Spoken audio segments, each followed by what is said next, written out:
Hello everyone, good morning. আজি ৰাতিপুৱা আপোনালোকৰ মাজলৈ বৰকচুৰ ৰেচিপি এটা লৈ আহিলো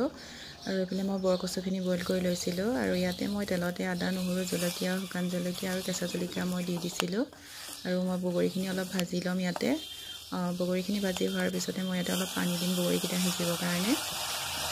বগৰীকিটা সিজিবৰ কাৰণে পানী অলপ দিছো আৰু উতল অহাৰ পিছতে মই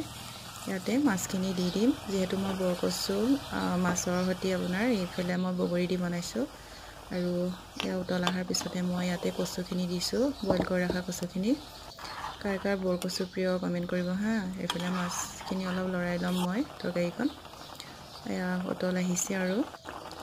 ইয়া পানী অলপ দি মই অলপ ভিজাই লৈছো আৰু ৰাতিপুৱাৰ ভাত সাজ মই এনেকৈ খালো ইয়া তৰকাৰী মোৰ ৰেডি হৈ গৈছে প্ৰায় আৰু মই ইয়া ভাতৰ থালিখন ধুনীয়াকৈ সজাই ললো আৰু ৰাতিপুৱা ভাত সাজ মই এনেকৈ খালো ইয়া কাৰ প্ৰিয় কমেন্ট কৰিব বৰকচু মাছৰ সৈতে বগৰী দিয়া